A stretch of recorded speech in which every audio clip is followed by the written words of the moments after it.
Assalamualaikum warahmatullahi wabarakatuh. Di sini kelompok kami mengambil studi kasus tentang analisis permasalahan e-purchasing dalam pengadaan barang dan jasa satuan kerja. Pertama-tama, saya akan mengenalkan nama-nama dari anggota kelompok kami. Yang pertama yaitu saya sendiri, Nuzulul Regita Via Arianto NIM 03. Yang kedua yaitu Dwi Mufariha NIM 17. Yang ketiga yaitu Erni Diana NIM 32. Yang keempat Alfi Rohma Saada NIM 37. Dan yang terakhir adalah Fitriatus Soliha NIM 47. Baik, selanjutnya saya akan menjelaskan hasil analisis dari kelompok kami, yaitu pengadaan barang atau jasa pemerintah yang efisien dan efektif merupakan salah satu bagian yang penting dalam perbaikan pengelolaan keuangan negara. Pada saat ini, untuk mendapatkan barang dan jasa didapatkan dengan proses pengadaan secara elektronik atau e-procurement. Pengadaan secara elektronik atau e-procurement adalah pengadaan barang atau jasa yang dilaksanakan dengan menggunakan teknologi informasi dan transaksi elektronik sesuai dengan ketentuan perundang-undangan. Pengadaan barang atau jasa secara elektronik ini tuh dilakukan dengan cara e-trending atau e-purchasing. Sebagai salah satu dari metode pengadaan barang dan jasa secara elektronik, e-purchasing ini sendiri tuh merupakan langkah maju yang ada di Indonesia. Kemajuan teknologi informasi dan komunikasi menjadikan proses pengadaan barang dan jasa tidak bisa lepas dari teknologi. E-purchasing sendiri ini tuh adalah tata cara pembelian barang atau jasa melalui sistem katalog elektronik. Dan katalog elektronik atau katalog elektronik sendiri itu adalah sistem informasi elektronik yang memuat daftar, jenis, spesifikasi teknis, dan harga barang tertentu dari berbagai penyedia barang atau jasa pemerintah. Selanjutnya akan dijelaskan oleh rekan saya. Selanjutnya yaitu untuk keperluan tersebut maka diangkatlah personel-personel yang ditugaskan untuk melaksanakan pengadaan barang dan jasa.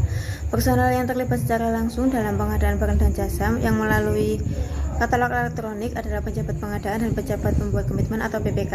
Penjabat pengadaan adalah penjabat administrasi atau pejabat fungsional atau personel yang bertugas melaksanakan pengadaan langsung, penunjukan langsung atau e-purchasing. Sedangkan PPK adalah pejabat yang diberi kewenangan oleh PA atau KPA untuk mengambil keputusan atau melakukan tindakan yang dapat mengakibatkan pengeluaran anggaran belanja negara atau anggaran belanja daerah. Perbedaan mendasar antara pejabat pengadaan dan PPK dalam melaksanakan e-purchasing terletak pada nilai transaksinya. Setiap kali akan melaksanakan kegiatan pengadaan barang dan jasa, penjabat pengadaan atau PPK akan melihat ketersediaan barang dan jasa tersebut dalam katalog elektronik. Jika barang dan jasa tersebut ada dalam katalog elektronik, maka penjabat pengadaan atau PPK akan mengadakannya melalui katalog elektronik dengan membuat surat pesanan kepada penyedia barang dan jasa yang menyediakannya. Berdasarkan informasi dari web LKPP, pengadaan barang dan jasa melalui katalog elektronik sudah mencapai jumlah transaksi sebesar 15 triliun pada tahun 2012 lalu. Hal ini karena jumlah dan jenis barang dan jasa yang ada di katalog elektronik sudah mencapai lebih dari 40.000 produk dan ditargetkan pada tahun 2019 mencapai 225 produk. Kemudian selanjutnya saya Erni Diana NIM 32 ingin melanjutkan apa yang disampaikan oleh rekan saya. Selanjutnya, dalam pelaksanaannya ada beberapa permasalahan yang dihadapi oleh pejabat pengadaan. Permasalahan yang sering dihadapi oleh para pejabat pengadaan maupun PPK saat menggunakan katalog elektronik, yaitu harga yang tercantum dalam katalog elektronik belum termasuk biaya pengiriman. Informasi ini baru diketahui pada saat sudah memasukkan pesanan di aplikasi e-purchasing. Hal ini menyebabkan satuan kerja melakukan pembatalan pembelian. Selain dengan pembatalan pembelian, ada juga salah satu satuan kerja yang melakukan revisi anggaran untuk mengakomodasikan biaya pengiriman tersebut. Selain itu, selain masalah pengiriman, ada juga permasalahan e-purchasing lain yang menjadi fenomena, yaitu belum semua barang dan jasa yang diperlukan dapat disediakan melalui katalog elektronik. Adanya kebutuhan baik yang rutin maupun insidensial pada satuan kerja belum semuanya tersedia di katalog elektronik. Akibatnya, satuan kerja akan melakukan pengadaan barang dan jasa melalui mekanisme yang lain, misalnya pelelangan atau pengadaan langsung. Kedua permasalahan tersebut menjadi bahan awal bagi peneliti untuk menganalisis lebih lanjut mengenai permasalahan yang terjadi seputar penggunaan katalog elektronik pada pengadaan barang dan jasa. Hal ini merujuk pada kemajuan dunia teknologi, informasi, dan komunikasi, di mana manusia tidak lagi harus keluar rumah untuk memenuhi kebutuhannya. Peralatan canggih yang ada di tangannya dapat digunakan sebagai alat untuk memenuhi kebutuhannya. Di dunia pemerintahan, kemajuan teknologi akan dimaksimalkan untuk membantu meningkatkan performa kerjanya melalui bidang pengadaan.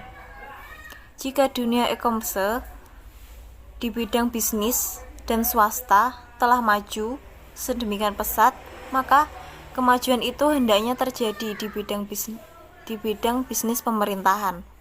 Tentunya, aturan dan mekanismenya harus dibuat sedemikian rupa sehingga memudahkan dan bukan malah membuat efisiensi waktu, tenaga, dan biaya. Terima kasih. Selanjutnya akan disampaikan oleh rekan saya.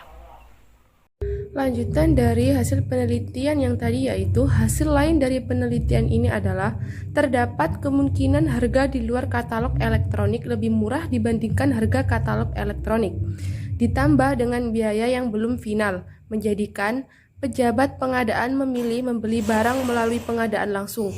Masih diperlukan keterangan tambahan yang jelas atas barang atau jasa tertentu, sehingga tidak membingungkan satu kerja ketika memesan produk tersebut.